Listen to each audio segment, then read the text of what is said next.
History of MMM, how it all began.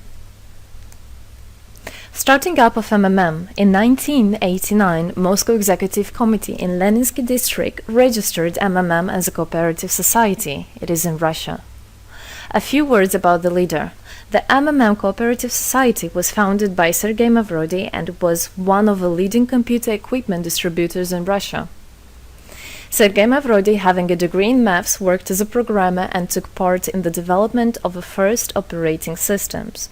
Few words about his decision to make his own company is the fact that having worked as a simple worker from 8 to 5, he understood that freedom is the most important for him, because that work of 8 to 5 is literally a slavery. At any point, at any time, the company can throw you out and you'll be left without nothing, although you could have worked in that company for years and years. So he realized it. This is why he decided to create his own child, and he knew whatever his efforts will be, it will come back to him in form of dividends and income.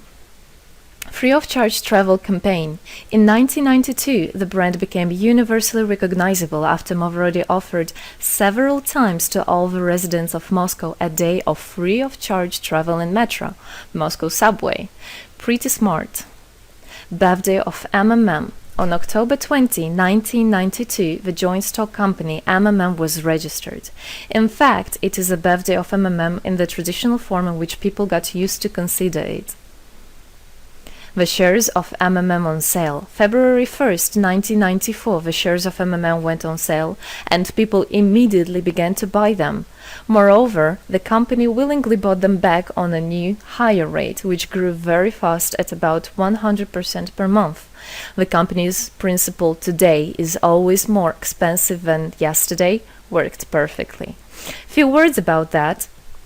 Why did he do that? As you might know, in 1991, the Soviet Union fell. So if until at the time of the Soviet Union, everything that there was in the country, like properties, different companies or whatever that was bringing some goods, was national. So any person of the country was entitled to have a share of that production, of that company. Everybody was equal. But when the Soviet Union fell, what it meant is that all the companies, all the properties had to be privatized. So you can imagine there is a company, a huge company. People worked there for years and years. And at one moment, there comes a person and says, all that is mine. Yes, this was the case. And obviously that information, that laws about the fact that it was possible to privatize was kept only for a small group of people for obvious reasons. So a simple worker who worked in that company for years and years or all his life didn't know he can actually come and say by law that that is his. So what genius idea Sergey Mavrodi had is to sell these shares to gather the money of the people, and with this money to buy those companies. So basically, if a person has an MMM share, he would have had an exact share from the company that Sergey Mavrodi bought. For example, a company from oil and gas or something else. Obviously, he knew perfectly which companies are worth it and which companies were not. There was quite a battle there. So as you can see, his idea was great, but let's see what happens. Government is trying to hinder MMM's activities. Surprise, surprise! Planned by the Russian government, MMM 94 was intentionally collapsed. It began when tax inspectors accompanied by OMON officers passed through the crowd of depositors and went inside the central office of the company to give a notice about the planned tax inspection. Right. So obviously, the small group of people that I was talking about is the government people, is the people that have connections and so on. And they wanted, obviously, all that money, all those properties to be kept in their hands. This is how the nowadays oligarchs were made. At that moment, they had nothing. In one day, they got loads of money. And now you can know them as very rich people who made their money on the back of a nation. So obviously they did something just to provoke some panic going through the crowd. Obviously, for any financial institution, a panic is really bad. As I remind you, at that time, MMM was selling shares, was a share stock company, let's say. Mavrodi's arrest. Sergey Mavrodi was arrested on tax evasion charge. Really lame excuse. It wasn't at all like that. What happened, even the person that was in charge with giving the arrest, he told him that there was no other option for them. They had to do something, even though it was illegal what they were doing, but they had to do it as they were afraid of him. Because, as he said, another 2-3 months and in whole Russia there would be no government, no banks, nobody, only Sergey Mavrodi, that who holds the money nowadays. This is in charge. So he was arrested, and his arrest was broadcasted live on all TV channels, obviously to show off more, to show people how bad he is, and actually the government didn't do anything wrong. On the same day, there was a storm of the central office of MMM. The company was prescribed to recover 49.9 billion rubles to the budget. Huge money. The question about the money in MMM 94 is open, as no one still can give an answer where it is. The authorities simply turned a blind eye to it, although hundreds of eyewitnesses are ready to confirm, even under oath in court, that they saw 17 trucks take out cash through the back door. So unfortunately, at that time, there was no internet, no bitcoins, no other internet wallets, and all the money were obviously kept in cash in the MMM offices. And the government took advantage of it. They just came, took it out, and then they said nothing. Moreover, they didn't say where the money went. They even made the way to make people believe that Sergey Mavrodi was the one who took all those 17 trucks of money and disappeared. But obviously it wasn't the case. It was a simply lame excuse. Demonstrations against state authorities. August 1994. Thousands of MMM depositors affected by the artificial collapse of the pyramid protested and demanded to set Mavrodi free. Actually, Mavrodi could have used his powers and do bigger protests, but he decided not to do that, as that would made as obvious a different protests of this type. Could be people injured or even killed, so he decided not to use people in this purpose. It was very noble from him to do that. MMM leader became a deputy. However, he found a way to get out of the prison. Being imprisoned, Sergey Mavrodi had managed to register as a candidate for a deputy of the State Duma and was released from prison. He won the elections by a landslide and became the deputy of the State Duma of the first convocation. So, as a deputy in Russia, they have privileges. This is why, becoming a deputy, he was set free. The State Duma is against Mavrodi. Surprise, surprise! The State Duma deputies deprived Sergey Mavrodi of his deputy plenary powers due to his permanent absence at the Duma's meetings. That incident was the only one in New Russia's history. Sergey Mavrodi wasn't interested at all in politics. It's not, he hates politics, as he said it many times. So he became a deputy only for the reason to get out of a prison. That's it. He wasn't interested to go to their meetings, as he himself considered as well the people there as being quite silly and not worthy to spend time with. But this was another lame excuse for them to deprive him by saying that he is absent. A candidate for presidency.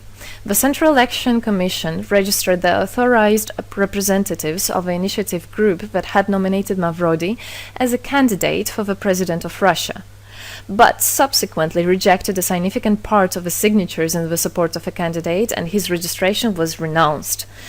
So, for obvious reasons, they did that again. They weren't interested into having a fair president, a fair leader on top of their head. Revival of MMM, January 2011. Sergey Mavrodi renounced launching a new launching a new project of MMM 2011. Together we change the world. Previously, there were simply no analogues of similar systems in the world.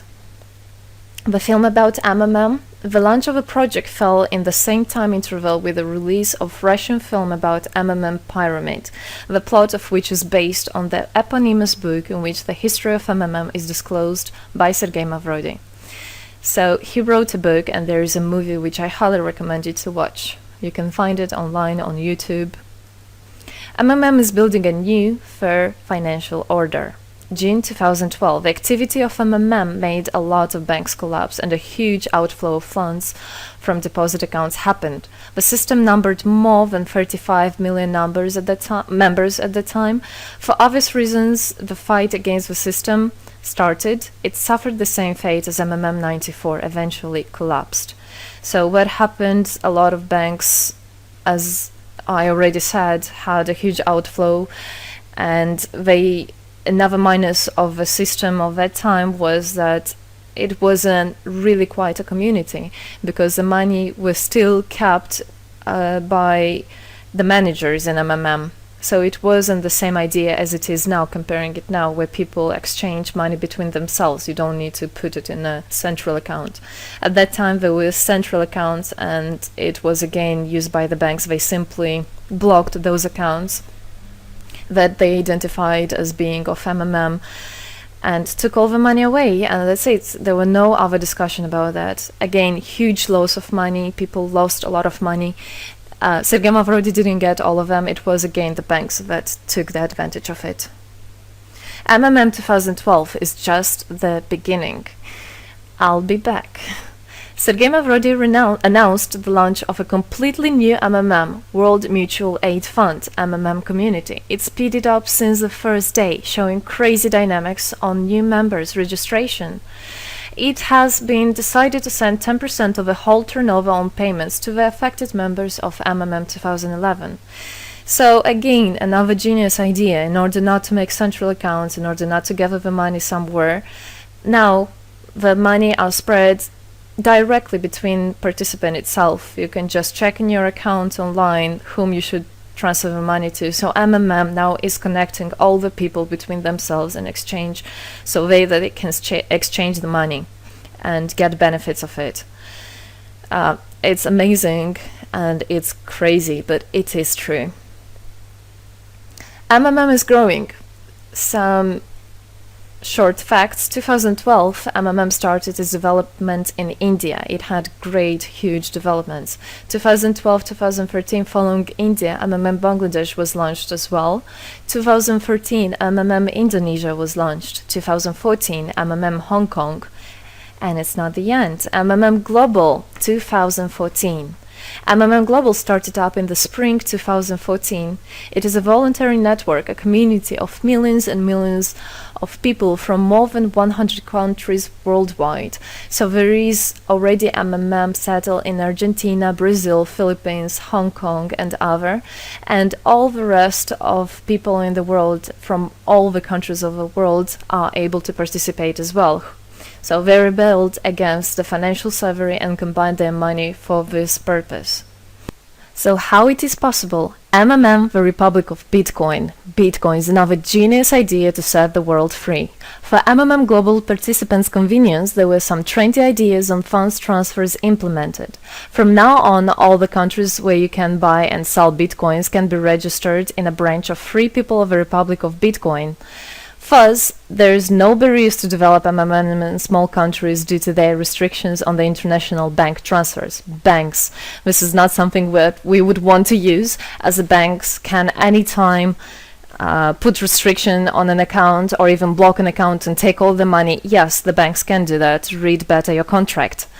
So, Bitcoins is really genius idea to do that. Join MMM Global, join our community, set the world free. Don't hesitate, don't even think of going back, just go always forward. We are writing the history right here and right now. We are not going to be any more slaves working from 8 to 5, having pennies for that. We want to hold our own money and to get the benefits of it. I don't want a bank to use my money for their own purposes. I want us people, free people, to use our money, to exchange the money when it is needed, and to help each other. This is really a great idea. And join us, write the history here today with us, and together we will indeed change the world.